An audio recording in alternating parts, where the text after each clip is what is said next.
Welcome to Heartbreak Revealed. Discover real stories of wives' betrayals and shocking twists.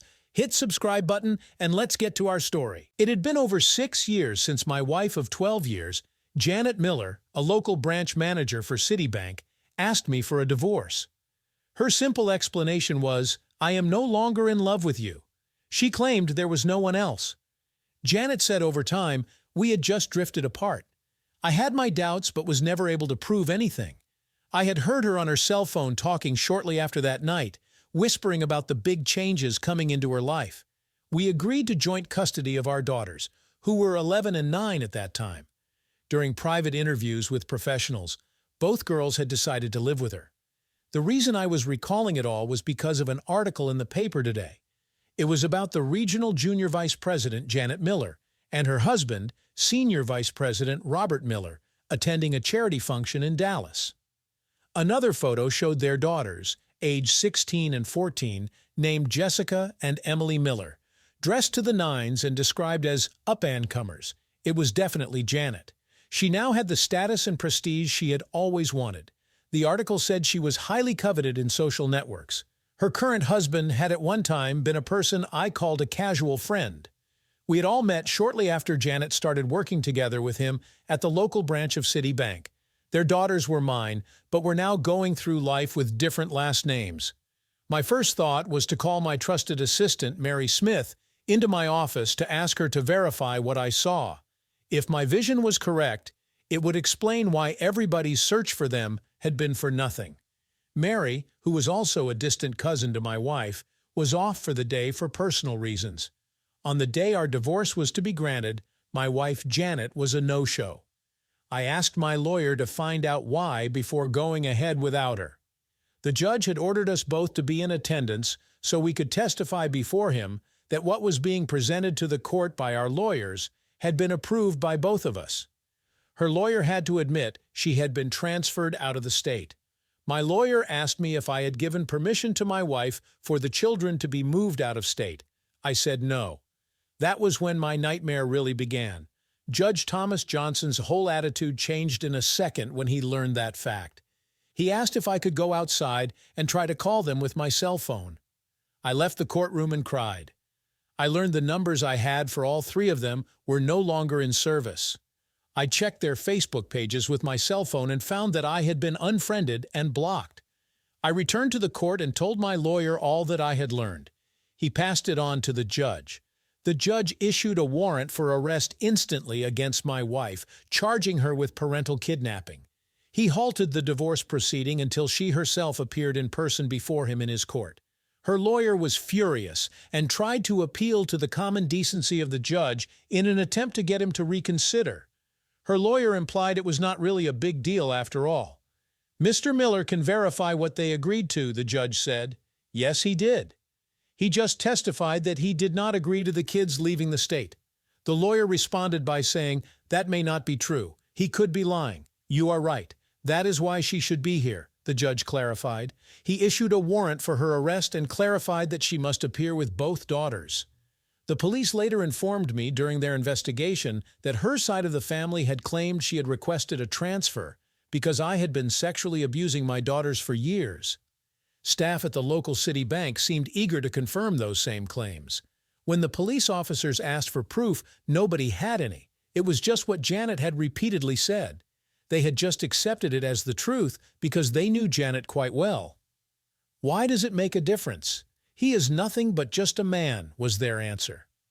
When they interviewed the ladies of our extended family privately, even social services who had interviewed the children said they had no clue about this new allegation, as it was never brought up by either of the girls in their interviews of them. They had not picked up anything that would have tipped them off. Yet, the rumors spread by word of mouth throughout our town, thanks to members of Janet's extended family. Over the last 6 years, the judge and I had stayed connected. As a result, we had developed a friendship because we both loved to fly fish. It did not surprise him to see me drop over that night to see him and his wife after dinner. "There is a reason I brought the paper with me. There is something you have to see," I said seriously. I then opened the paper to the article and let him see it for himself. "Son of a witch," the judge said. "Linda, can you hand me my cell phone? John, I need you to give me a few minutes, please. Thomas, the picture beneath is of my two daughters, I said. The judge's face went white. Jesus Christ. For all this time they have been hiding in plain sight. I went outside and sat on their patio. Linda joined me, carrying us both a beer. He is livid. I have never seen him so mad. He is on the phone with the FBI. What did you show him? Linda asked. A picture from today's paper of my missing wife and her new husband. It is the first hint we have had in 6 years that she is still alive, I replied. The second picture on the page was my daughters with new last names. Oh, what a mess. That is why he called the FBI, because interstate flight with a kidnapping charge is a federal offense, Linda said. Why did not Citibank help you find her? They got a legal ruling from a federal appeals court finding the court order issued by your husband saying that because it was a family matter, they did not have to comply, I stated. Tell the judge I have gone home because my emotions are getting to me, I said. Tell him he can call me at my office in the morning. For me, it was a long, rough night. Was there more to their relationship back then than just friendship? We were already married when she got hired as a financial loans officer in the department he ran. I was just getting my consulting firm off the ground. The question because of my daughter's name changes, were they actually his or mine? Did either he or I know what the real truth was? I said to myself, slow down, because Jessica had already been born when Janet joined the bank. The next morning, my concerns turned towards Mary. How was she going to handle it all? Over these last 6 years, her hate for her cousin had grown. I knew she believed me. Her actions over the years had proved that to the extreme. Many a time I wanted to take her into my arms and open up and tell her my feelings, but I did not. She deserved the best a man could give her. With me, and with what I was facing, that was impossible. Mary, in my eyes, was a beautiful woman. Her auburn hair, her soft smile, and warm heart were treasuring values a good man deserved to have. I could and did daydream about her, but that is as far as I would go. No man had a right to ask any woman to share the nightmare I was in. It was a busy day at work the next day, and I was thankful because it kept my mind from other things. It was towards the end of the day when my personal assistant knocked and opened the door. John, there are 2 gentlemen here to see you from the FBI. Shall I let them in? Mary asked. By all means, I have been expecting them, I responded as I stood up. How can I help you? I said as they walked in. First of all, I am Mark Holmes and this is Douglas Dale, Mark said. We are here to get some background about this whole situation. I told them how we had met her current husband years ago. I explained that as far as I knew, there was no affair at that time, but because of their relationship as it now stood, and with my daughter's name changes, it raised a lot of questions. I think the only way we could verify what was the truth is by forcing DNA tests to be done on all 5 of us. I thought that Jessica, my oldest, had been born before she was hired by Citibank. But now I had to wonder if my wife Janet knew him from before that time period, I said. It was Judge Thomas Johnson who had stopped the divorce proceeding after he laid the charges of parental kidnapping because she, by not showing up, had ignored his court order. What you are going to need to find out is, did she file for divorce in Dallas, and is she legally married to him? Douglas asked. So you are telling me that the judge never granted the divorce? That is right. The court records will show that the divorce was not granted because of her failure to obey his court order to show up in court to verify to him that what was agreed upon was actually being presented to the court, I said. Judge Thomas is a man who can't be swayed or influenced by the stupidity of others. He does that in all of his cases because at one time he had been duped by a crooked lawyer, I said. Did you give your wife permission to leave the state with your children? Asked Mark. No, we learned from her lawyer that day that she had moved out of state. The judge asked me to try to contact them on my cell phone. When I came back, I told him that their cell phone numbers had been disconnected and that I had been unfriended and blocked from their Facebook pages. So she had moved out of state before the divorce was even final and got married less than a week later. Doug let out. That makes clear that everything she did was done deliberately. It was not an accident, Mark said. That contradicts what we were told she stated in her interview in Dallas this morning. When was the last time you had any contact with your wife? Douglas asked. That would be 2 weekends before our final court hearing when Janet and our daughters removed the last things they wanted out of our house. Child Services had talked to them both, and our children had decided that for now it was best that they should live with their mom, I explained. Since then I have not received any legal notice or public notice in our local newspaper. I think we can assume I've not been divorced. That means that his signature had to be forged in their adoption papers, Mark said. We can charge them both with trying to cover up a federal crime. I asked, what adoption papers? But I got no answer. Mr. Miller, could you provide us with your signature? Mary, type up a letter on our letterhead that says, as per Mr. Mark Holmes and Douglas Dale of the FBI request, this letter is to verify my compliance with their request for a copy of my signature.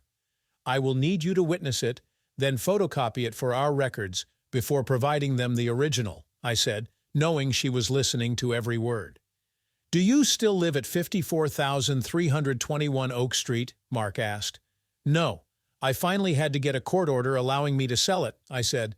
The police were getting tired of the rumors that a sexual predator was loose in the neighborhood. They helped me get the court order from Judge Johnson to sell it just after I was attacked and hospitalized for the second time. He had frozen all our assets the day she had not shown up in court. I now live outside of town in a house I had built out at Cedar Lake. It is a very private setting with 5 acres of land. I had it wired with electricity for my own protection because there are still many that believe the lies spread by others. After they had left, I let Mary know what was going on.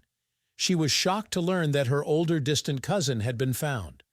I saw the hope growing in her eyes along with all the questions. There was still too much not known, and as a result, I still had no answers. Mary, when I leave tonight, my cell phone will be shut off. If you are bothered because of my situation, use your best judgment. In an emergency, call me on my house's phone, I said. Mary hated her cousin Janet for destroying a good man's reputation and his personal relationships. John had lost a lot of family and friends because of the rumors she created. She would not have believed that kind of damage could be done by someone if she had not seen it herself. She had often wondered how much one had to endure before the truth came out. Human nature, because of what she had witnessed, had proven beyond a doubt that the lie was always accepted. Most believed that if it wasn't for his company, John would have ended it a long time ago. He had sunk all his free time into his work, and as a result, he had tripled his client base by 3 times or more. Finally, he had started coming out of his protective shell 2 years ago. That was when her fresh supply of freshly caught trout seemed to die off. What surprised her the most was to this date she had not heard his wife or children's names once from his lips since the day they left town until today. During that time period, she had hopelessly watched him waste away. He was now a shadow of his former self. Mary had been 15 years old when she met John Miller, age 20, for the first time at a family's pre-Christmas party. Janet had just announced their engagement, making her the center of attention. She had known instantly that their relationship would not last. He was a financial planner who was good at raising money. She was a social climber who needed attention, prestige, and glory. He would always put what was best for the family first. She would always have to be first, and as long as she felt she was getting that, their relationship would last. She had told Janet's mother if they had kids, they would divorce as soon as they reached their teens. She had nailed it right. Her own marriage did not last because her husband had died while serving before she had the chance to become a mother. As a result, when she needed advice, she had turned to John. It was John who helped her through those rough times. He stood beside her as she buried her husband and carried her as she mourned. He had become not only her boss, but her best friend. She had watched him go through his own living hell these last 6 years, and it helped her realize that he was the one she wanted to grow old with. John's biggest problem was no matter what he did, he was haunted daily because of the past. As a result, he was stuck in a reality that few could see, one that was controlled by the actions of others. The way Janet and her children disappeared had caused the rumors to spread like wildfire. Many now believed that John had killed them to protect his own image. It was believed the reason he had so much security was that their bodies were buried on his property. For the first time in a long time, I stopped at Dave's Diner for supper. I got the unlimited salad bar with a side order of catfish. I had just gotten back to my seat for my first trip to the salad bar when Janet's father showed up. Without asking me, he pulled out a chair and sat his big bum down. "I heard from Janet this morning," Peter Thompson said. I said nothing but just kept on eating. I had nothing to say to this a-hole. The last time he had spoken to me in public, he had threatened to find a way to kill me for sexually abusing his lovely 2 granddaughters. It was public scenes like that that had magnified my situation, causing the rumors to flow. "Jessica and Emily are doing well," Peter said softly. "My daughter wants me to find a way to help her resolve these unsettled issues from the past. Janet has finally admitted to me that you never touched your children in the way she accused you of. She used that false claim as an excuse to explain her need to disappear from town the way she did. I want to find a way to apologize to you. I also know she has talked to quite a few of the relatives today. Spread the word to everyone she talked to that I will believe that they are sincere when they have a signed statement written out and verified by a notary as to what she said and why I said. When they have done that and have come to my office to give it to me, I will believe them. Until then, even this conversation is null. Until that's done, you are all dead in my eyes." "Damn, that's harsh, John," Peter said. "But I understand where you're coming from and why." "Do you really? I'm just treating you the way you have treated me for the last 6 years. Dwell on that fact for a while. Now leave me alone and let me eat in peace," I said coldly. "Remember, too many in this town, thanks to the extended family's rumors caused by their versions of the truth, believe that I should be dead because of something I have never done." I watched Peter walk away. Did he really believe that a 2-minute chat would solve his daughter's problems? Had he figured he could sit down and, with a 2-minute conversation, wipe 5 years of hate, hurt, and pain away? Did they all think that it would be that easy? Was I that stupid in their eyes that they would try to act like nothing happened? A few minutes later, the waitress who had served me came over and sat down. "Mr. Miller, I went to school with your daughters. Based on what I just overheard, I have to say that neither one of them knew what was going on. That Friday before they disappeared, we were looking forward to seeing each other the following Monday at school. I witnessed the man who just left working with others of your wife's family while they packed up their things after they left," the waitress said. "After hearing what I just did, I thought you should know. Thank you for your honesty." "It is refreshing to hear," I replied. "I am not surprised that I have been lied to about what really was going on for all these years. I usually keep to myself because I got tired of hearing the whispers and the lies they felt they had to spread about me." With that said, she went back to work. When I used my card to pay the ticket, I doubled the total, giving her what perhaps would be her best tip of the night. I had a great weekend fishing in my canoe on the lake. Each day, I kept my limit, but threw the rest back. One of my favorite meals these days is fresh rainbow trout cooked with flour and butter. Both nights, I ate 2 of them with eggs and toast. Early Monday morning, I was at work, working on the first pot of coffee for the day that I had made. Reading the USA Today, I was a bit disappointed that nothing was being reported, but realized that I was hoping for too much too fast. Mary showed up half an hour early. For that to happen, the Earth had to have moved in a new direction. She was excited about something because she was in an extremely bubbly mood. After pouring a coffee for herself, she joined me. Looking back, Janet and I had gotten married right after she graduated from high school. Jessica had come just over a year later. I spent those first few years flipping houses, buying cheap and selling high after remodeling. She took courses and started out as a teller at Citibank, learning the financial business from scratch. One of the former owners saw my natural ability and became my mentor. When the partners decided to retire, Miller Consulting was born. They worked part-time for me and helped it grow in leaps and bounds. When Emily came into the world, I had my whole future planned. "I heard what you told Peter on Friday," Mary said. "Hell, everybody did." My cell phone was ringing all weekend. I told them all, "Do you blame him after what the family has done to him? You all made him a walking dead man in this town." "I got one question, boss. Why are you requesting notarized statements?" I smiled and said, "Public slander." "Oh," Mary said, "you are going to sue for everything she has. Wouldn't you?" I asked. "Yes, because that is the only way you can clear your name and restore your credibility. Even better, by getting a court order freezing their funds until my slander suit is done restricts them. It forces them to have to rely on a public defender," I said. Would you like to go into federal court using a freebie lawyer? Well, boss, it is going to be an interesting week. If all those who called me follow through, we are going to end up with about 20, Mary said. Most of the family are basically good, honest people. The problem, as I pointed out all weekend, is they had accepted the lies as the truth. I told them when they went to church on Sunday to ponder over that. The question is, will their own guilt move them to do what they know is right? As she headed to her desk, she turned and said with an inviting smile, "Boss, remember some of us single girls do enjoy spending an early morning fishing." For the first time in years, I broke out in a laugh.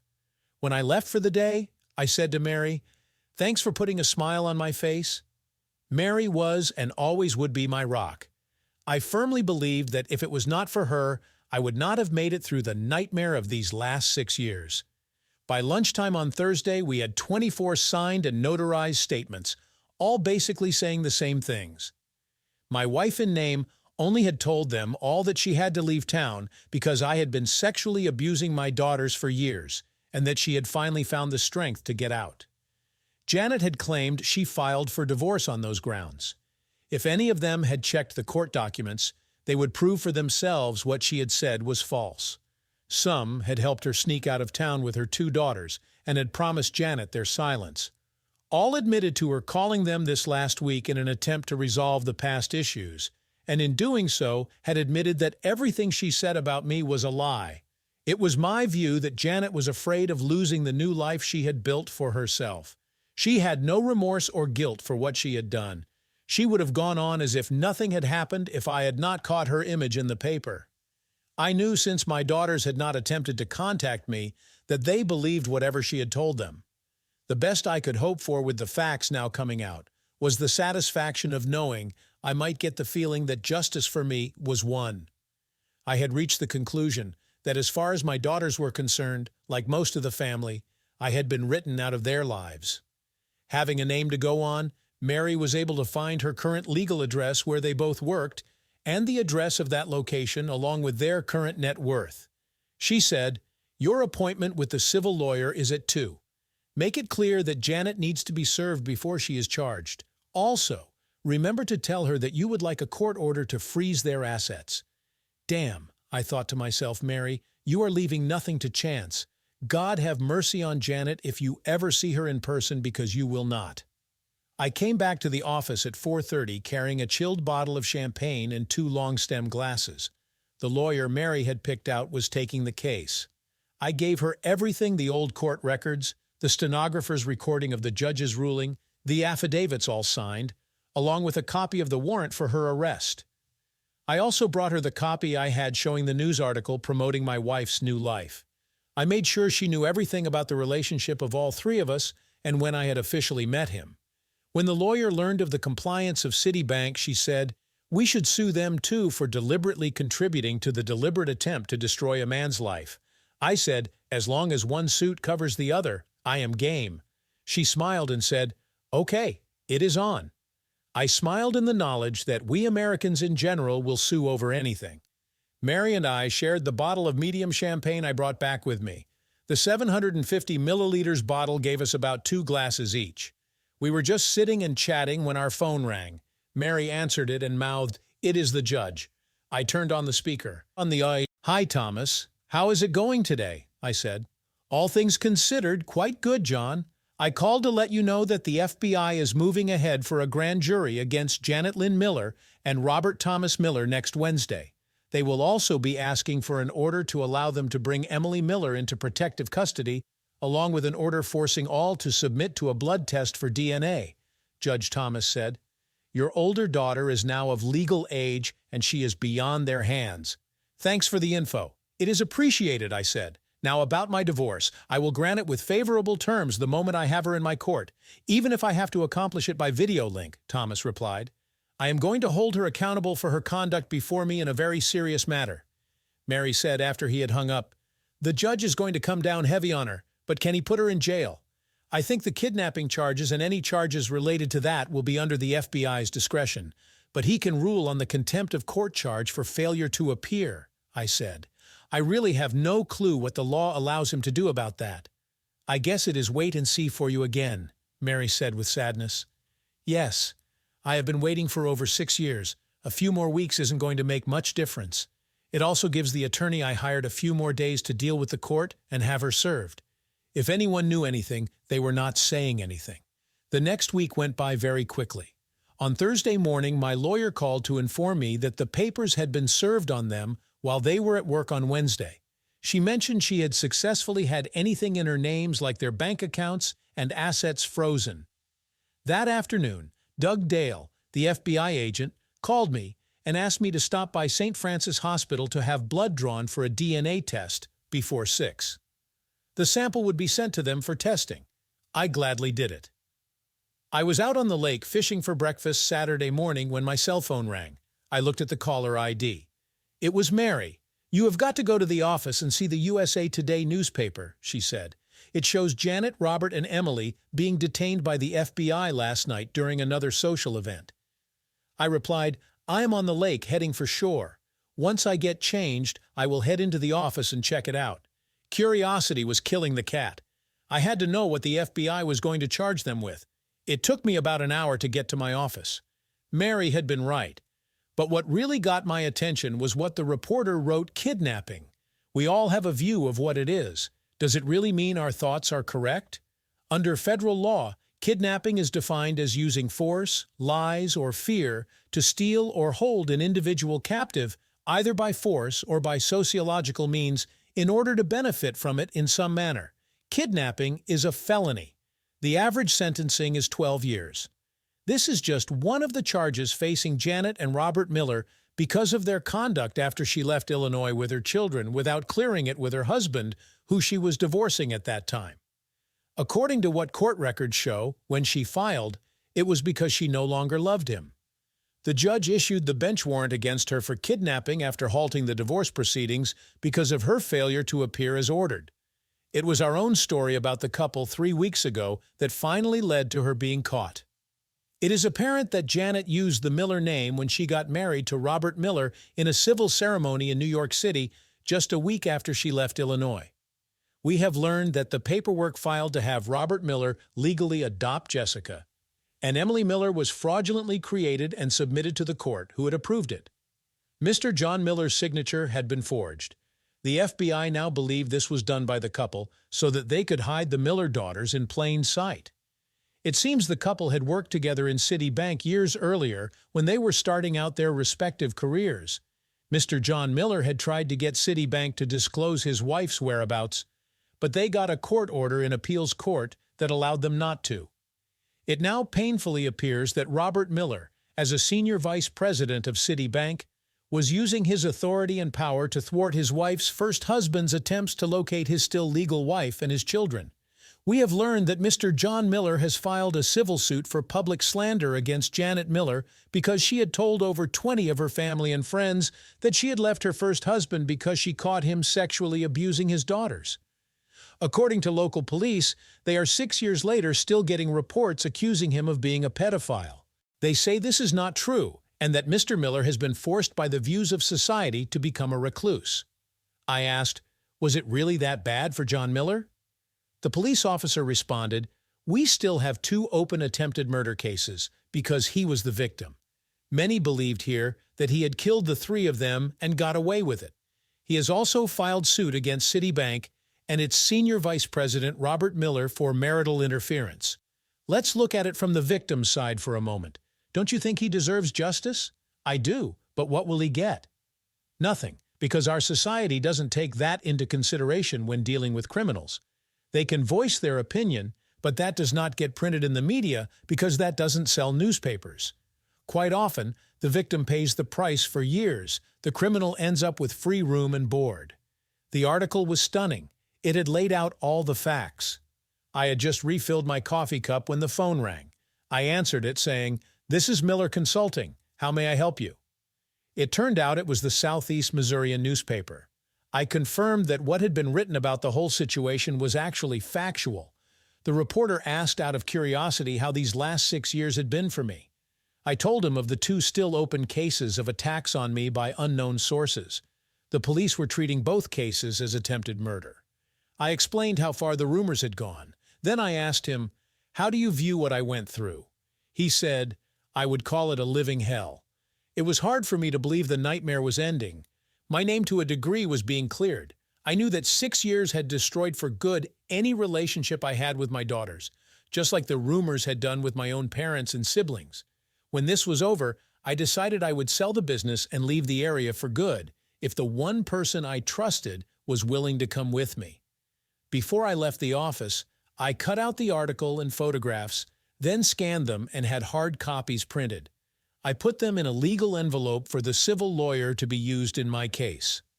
Jessica Miller had been stunned when the FBI took her mother and stepfather into custody after arresting them. Then they had led her younger sister away to another vehicle. She was grateful that one of the agents took her aside and told her as much as she could. Her real parents were not divorced. He had never agreed to her name change or his giving up of custody as her sister, and she had been led to believe. The FBI explained that anything that had his signatures on it was proved not to be his, but just a poor attempt at forgery. Her mother was charged with 2 counts of parental kidnapping. Her stepfather was charged with kidnapping, aiding and abetting the ongoing covering up of a felony. They were both charged with numerous other charges. Emily would be held in protective custody until DNA proved who her father was, since her own mother was still claiming that her current husband was. Jessica had gone home to pack her clothes. She was now sitting in the waiting area at the St. Louis airport to catch a connector flight to Cape. That was when she noticed the headline on the USA Today left on the empty seat. Picking it up, she read the whole article. By the time she was done, she was crying. For the hour flight into Cape, Jessica kept trying to figure out why her mother had done what she had done to her father. Nothing to her made sense. Sure, her mother had confided in her about Robert and their online relationship, but had never expected it to go anywhere until her mother asked her father for a divorce. She had been sitting on the steps leading up to their bedrooms in their old home while they were talking after dinner over coffees, when she heard her mother tell him that she no longer loved him and wanted a divorce. Her father had been devastated at the time. Her mother's view was, "Who the hell cares? He is nothing but a man, and there are plenty of other suckers like him." Now, with what the newspaper had disclosed about her mother's and Robert's previous relationship, it had raised even more questions. As she watched the plane start its descent, she wondered if the empty car rental booth at the airport still had a phone. It was 11 in the morning. Jessica Miller was parked outside their old home, waiting for the sheriff department's vehicle to leave. She had been there for over 2 hours when suddenly she was blocked in by 2 unmarked cars. An officer with a gun drawn identified himself and asked her to leave her vehicle with her hands up in the air. She complied. "Who are you? Why are you watching this place?" the taller officer asked. "My name is Jessica Miller. I was waiting for the sheriff's department to leave so I could talk to my father." "And your father's name?" the officer asked. "John Miller," Jessica replied. "Oh," the officer said in total shock. "Tom, go tell Joan and Josh to put the coffee on. It is not what we thought. The 5 of us are going to have a very long talk.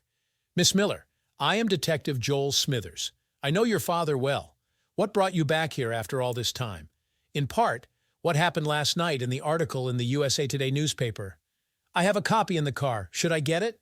"Please do. It will help to let me know what you know," Joel said. After the introduction was made and the coffee poured, Detective Joel Smithers read the whole article out loud. Everyone seemed stunned, except him.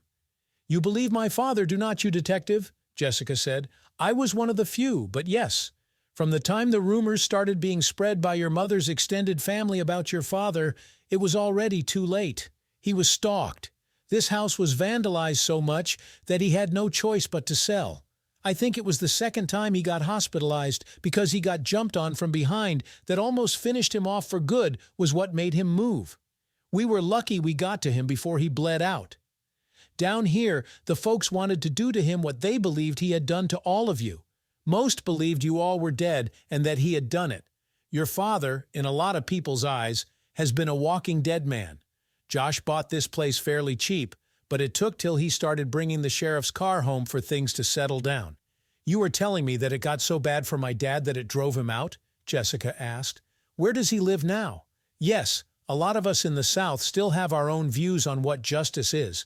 Your dad has got 5 acres over at Cedar Lake, but it is completely fenced in with electric wire and gated with an electronic lock. In the 2 years he has lived there, outside of his work, no one has seen him in town. How am I going to get a hold of him? Jessica wondered aloud. I think I know how, Tom said. I will have dispatch see if his business has an emergency contact. Be right back. A few minutes later, Tom was back with an address written on a piece of paper. Miss Miller, do you know a Mary Smith? Asked Tom. She is a second cousin of my mother's, I believe. Why? Jessica asked. According to our emergency records, she is the only one who can get a hold of him 247, Tom said. I talked to her, and she has agreed to talk to you without making any promises. An official fact about Miss Smith that I just heard concerning her: she is tough, hard, and cold when anyone comes towards her boss because of a personal nature. I think you should know. Mary protects your father, John, like a mother hawk does her newborn. If she does not believe you, she will do anything she can to ensure you will never get near him. She is on the way to your father's business right now. She said she will wait for you there. He handed her the address. Jessica thanked them for their help before she headed off. What kind of woman could hate a man so much to do what Janet did to John? Josh asked. One that blames him for all the things she believed were wrong in her life, answered Joan. As soon as the car pulled up beside hers, Mary Smith turned on her audio voice record app on her cell phone and opened the door to allow Jessica to enter the building. The first question I want to be answered, Jessica, is what was going on around the time of the 3 of your disappearance, and what did you know and learn later? Mary asked. Emily and I got woken up by our mother that Saturday morning at 4 a.m., dragged out of bed, still half asleep. We were told to get dressed to go. We got out to find the car packed with some of our clothing. She told us she was off for a week, and we were going on a surprise trip to New York, Jessica said. That was the first we heard about it. So you had no idea what was really going on, according to you? Mary said. According to what some of the family are saying now, they knew of Robert and your mother's online relationship, but they felt it was just a friendship. Look, I caught my mom chatting with Robert, but I had no clue that they had worked together when we were younger. She told me she had met him at a regional conference and they had become friends, Jessica replied. We were half an hour down the road when I realized we did not have our phones. That is when I confronted my mother. Her response was that she had been granted sole custody of us by the courts, and we were moving to New York because she had been promoted and transferred on short notice. I now know that was part of a lie, but I had no reason not to believe her. Mary Smith knew that part of that was true based on what was now being told by others who had opened up to finally admitting that Janet's children had not known her plans. I also asked about our laptops. My mother said the phones were canceled because of the move and she had to pay the balance in full. As for the laptops, the movers were to pack them and ship them when they removed the furniture. We did not know that they were never going to show up, Jessica said. We did 20-plus hours of driving in 2 days. So what happened when you got to the outskirts of New York? Mary asked. Mom told Emily to open her purse and take out her new phone. It had a New York phone number. Until then, we did not even know she had it. Then she had my sister open Google Maps. It gave us a bunch of directions. What we did not know was that we were being directed to Robert Miller's home. We found that out about 2 hours later. He had maneuvered her huge promotion and set it up so that they could be together. The family back here were instructed to dispose of everything but the family pictures, which were mailed to us later. As we were unpacking the car, my sister and I found the filled-out adoption papers, Jessica explained. It was Robert who explained that our parents and he had agreed to it because our mother and he were getting married. Jessica explained, Mother was the one that disclosed to us later that night that we had to give Robert and her a chance because he was our biological father.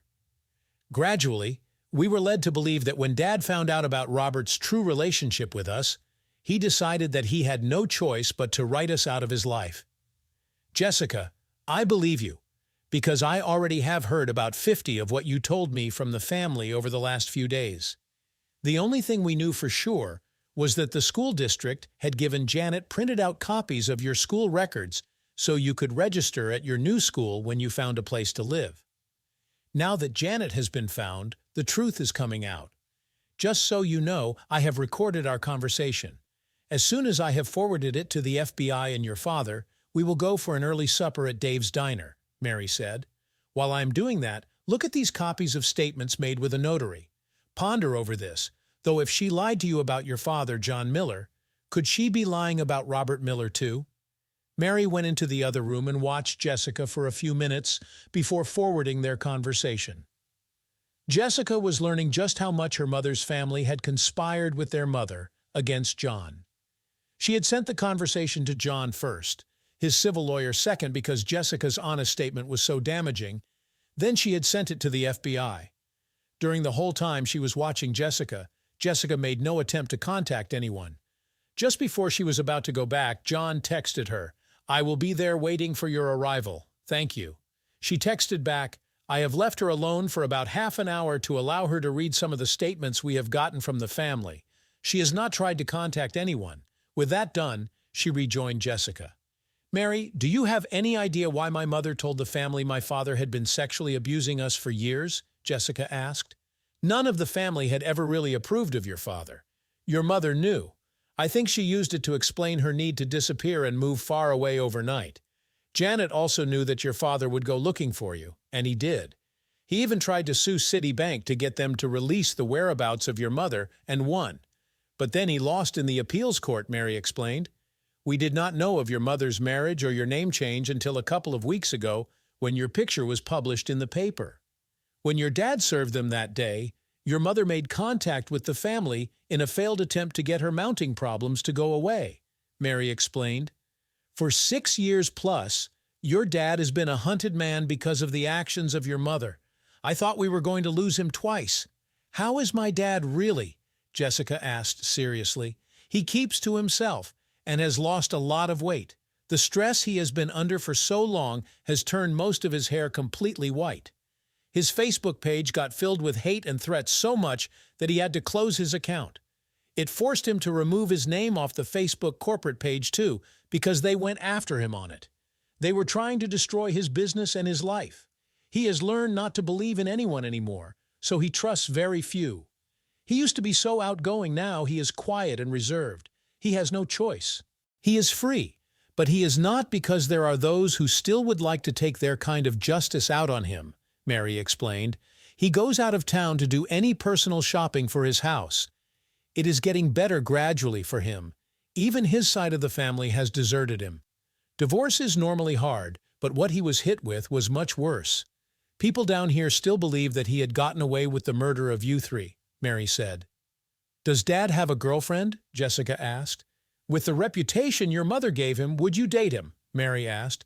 "For over 6 years, he has had to defend himself against a lie where he could not prove the truth." Jessica said nothing for a few minutes, then said, "Every time he tried to defend himself, he made it worse because their minds were already made up. He was forced to walk alone. It was made worse with our sudden disappearance because it gave instant credibility to my mother's claims. Janet and Robert planned it well. The only one who really had to pay the price was your father. It got so bad for him that I was afraid he would kill himself," Mary said as the tears started to flow. "Let's go eat." That was when Jessica realized the price that Mary had paid. She had stood beside her father throughout the last 6 years. How much had she lost to do that? As they headed towards Mary's car, Jessica stopped. "Thank you, Mary." "For what?" Mary said. "For having the guts these last 6 years to stand by and love my dad," Jessica replied. She could no longer hold in the words. Jessica's words forced Mary to let go as the tears flowed. Jessica comforted her. "I was sitting in my car at Dave's Diner, watching for them to pull in, trying to figure out what to say to my eldest, who I had not seen in over 6 years. My emotions were running wild. I had replayed Mary's and Jessica's conversation 3 or 4 times. I believed what I heard, but I did not. I saw them pull in, get out, and walk towards the front door. My hands were shaking so bad I could hardly light the cigarette. I was a bundle of nerves. Jessica had grown and blossomed into a beautiful woman. I could see a lot of my own mother's face in her. It saddened me because they had disowned me shortly after my wife and daughters had disappeared. After finishing my smoke, I turned off my car and prepared for one of the shortest but longest walks in my life. The waitress that had served me a couple of weeks back was the acting hostess. She said right away, "Jessica is here." I spoke to her. I set her and her friend towards the back. "Are you here to meet her?" When I said yes, she said, "Well, she will have her back to us as we approach the booth they are in." She led me back. Mary saw me right away and smiled. I walked up and then sat down right beside her, grabbing Mary's hand for support. For the first time in over 6 years, I was looking directly into my daughter's bright blue eyes. Without saying a word, we both watched each other's tears start to flow. Sometimes you don't know what to say. This was one of those moments. I had asked the hostess to bring us a large flask of their house wine. When it came, the waitress said nothing. After pouring us our first glass, she left us alone. Jessica was in awe. Her father had changed so much. He had to have lost 40 pounds. Even his face looked longer, thinner, and older. His silvery white hair may have added to it. Many a woman would have to pay major bucks to have that look his age, she decided. One of them had to do something, so she stood up. I responded by doing the same. We met each other at the edge of the table in a big hug. She cried out loud, "Dad!" I responded, "Jess," my old nickname for her. Together we had broken the ice.